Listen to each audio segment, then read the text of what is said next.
The last human-made light on Earth would go out, and the planet would start rewriting our story without us. But the real question is, would Earth heal instantly, or would our ghost linger for thousands of years? Picture this. No apocalypse, no aliens, no explosions. Humans just vanish. Cars sit where they stop. Phones fall silent mid-call. And then Earth keeps going. In this video, we're going to travel through time, the first hour, the first week, the first 100 years, and the next 10,000, to see what happens to cities, animals, nuclear plants, oceans, the climate, and the strange, permanent fingerprints we'd leave behind. And near the end, you'll hear the most unsettling part, the moment Earth truly stops needing us. 0 to 1 hour. The quiet that feels wrong. The first thing that hits the planet isn't destruction, it's silence. Traffic is frozen mid-move. Airplanes without pilots become the first tragedy. In the sky, some aircraft would keep flying for a short time on autopilot, but without guidance and landing crews, most would eventually run out of fuel and fall. Across the world, the sudden absence of human control would cause scattered disasters. Yet, ironically, many systems were designed to fail safe. But safe doesn't mean stable. Because the real backbone of modern civilization isn't cars or phones, it's electricity. First 24 hours, the grid starts to break. Power grids are like a living organism. Demand rises, demand falls, and operators constantly balance it. Remove all humans, and that balancing act collapses. Some power plants shut down automatically. Others keep running until protection systems detect something wrong, then they trip offline too. The grid begins to fracture into islands, then those islands go dark. Cities glow for a while, then flicker, then fade. Within a day, most of Earth's nightlights would disappear. And that moment, when space agencies look down and see the planet dim, would be the first visible sign the human era has ended. Day 2 to 7. Water comes for the cities. Here's what most people don't realize. Many major cities are constantly fighting water. Not metaphorically, literally. Subways, underground tunnels, basements, and low-lying neighborhoods depend on pumps running 24/7. Without power and maintenance, water starts to rise. Subway systems begin to flood. Underground malls fill like bathtubs. Coastal cities feel it first, but inland cities aren't safe either, because groundwater always wants its space back. Within days to weeks, parts of some cities turn into lakes. And as water spreads, it unlocks the next stage of decay: corrosion, rot, mold, and structural collapse. Nature isn't attacking. It's simply reclaiming what we borrowed. The big challenge, the nuclear question. Now we reach the part everyone thinks about. If humans disappear, what happens to nuclear power plants? Most reactors are designed to shut down automatically when something goes wrong. That part is true. But shutting down the chain reaction is only half the story. Even after shutdown, nuclear fuel keeps producing decay heat, a powerful residual heat that must be removed, especially in the first hours and days. That cooling often relies on pumps, backup generators, fuel supplies, and maintenance. So the question becomes, how long can cooling systems run without humans refueling generators, repairing equipment, or managing failures? In a total human disappearance scenario, some plants might remain stable longer than others, depending on design and conditions. But history shows a terrifying truth. When cooling fails, the consequences can be severe. This is where the planet faces its first real cliff edge. Not because Earth can't survive radiation. Earth has survived far worse. But because our technology can create hotspots that poison local ecosystems for decades. So in the first weeks, the world could see a number of nuclear accidents, especially where backup power fails. Those sites might become restricted zones, except there's no one left to restrict them. And yet, here's the twist. Nature would still move in, because life is stubborn. Plants, insects, birds, they don't need permission. Even places humans fear can become wildlife refuges, simply because humans aren't there. Months. The great unraveling. Within a few months, the human world begins to unravel from the edges. Roads crack as water freezes and expands beneath them. Bridges weaken as metal rusts and bolts loosen. Buildings start to fail, especially those with steel frames exposed to moisture. Glass breaks. Wind gets inside. Rain follows. Wood swells, rots, collapses. In humid places, decay is fast. In deserts, structures may last longer, but not forever. What falls first isn't the tallest tower. It's the forgotten parts: drainage systems, maintenance shafts, supports, joints. Civilization doesn't collapse like an explosion. It collapses like a neglected house, room by room, until the roof finally caves in. Animals. Who thrives? Who disappears? Now, while cities decay, the animal world goes through a sudden shock. Pets trapped indoors would suffer quickly. Livestock in industrial farms would die without feed and water. But outside, the survivors adapt.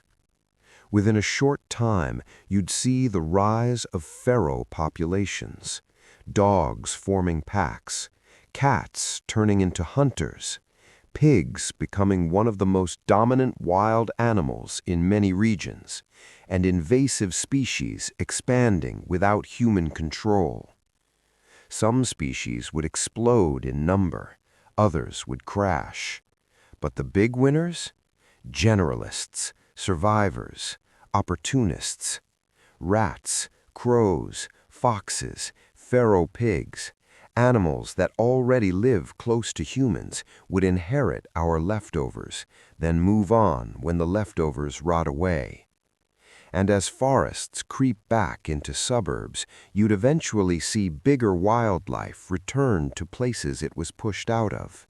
Deer, wolves, bears, depending on the region. The planet wouldn't become a Disney movie. It would become wild again, messy, competitive, and alive. 10 years, Earth starts hiding the evidence. At around a decade, something strange happens. Most human signals are gone. No radio broadcasts, no internet traffic, no maintenance hum. Our presence becomes quieter. Plants punch through pavement. Vines climb buildings like they were designed to. Trees root into cracks and widen them like slow-motion crowbars. In many places, you'd look at a city from a distance and see it turning green, like a scar healing over. And underwater, the oceans begin to shift too. Without industrial fishing, many fish populations would begin recovering, though recovery wouldn't be uniform because ecosystems are complex. But one pressure would be gone: the largest predator on Earth. Us. 50 to 100 years. Cities become ruins.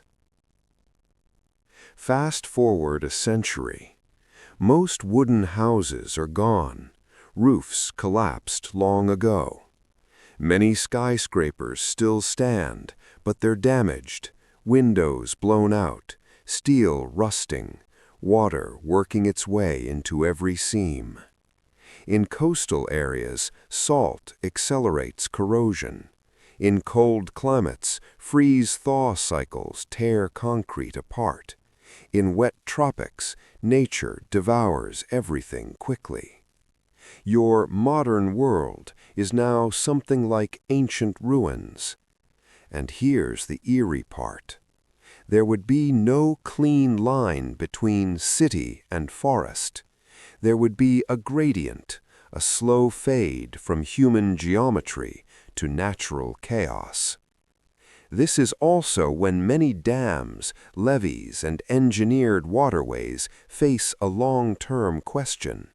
Without repairs, gates jam, spillways erode, foundations weaken.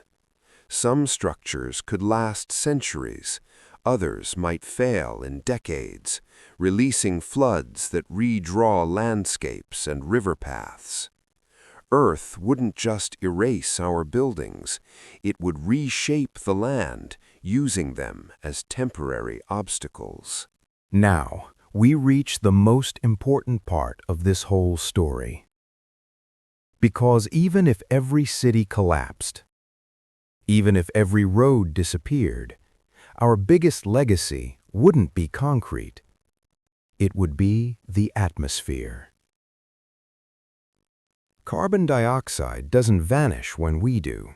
A portion gets absorbed by oceans and ecosystems, yes, but a significant fraction can remain for centuries, with a long tail that lasts much longer due to slow geochemical processes. So the climate wouldn't snap back to pre-industrial quickly. Even with zero new emissions, some warming would persist because the ocean holds heat. Ice sheets respond slowly. Carbon moves through Earth's systems on long timescales.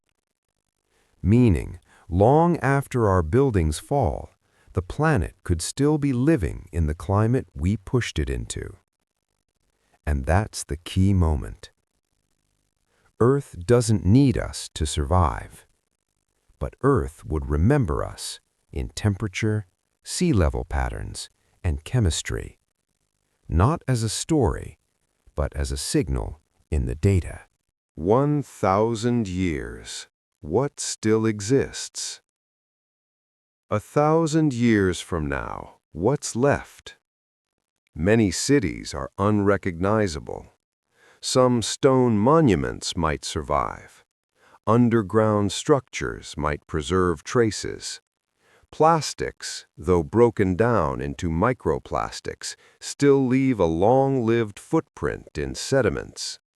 Certain long-lived radioactive waste remains hazardous, depending on isotopes and storage conditions.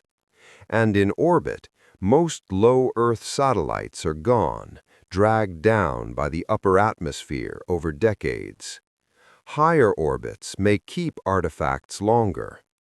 But on the surface, Earth is now largely wild again. And if another intelligent species walked the planet, it might not see humans everywhere until it digs. Because beneath soil and sediment would be our signature: synthetic materials, unusual concentrations of metals, chemical pollutants, and distinct radioactive markers from nuclear testing. This is why scientists talk about a potential geological human layer in Earth's record, not because we're special, because we were sudden. 10,000 years.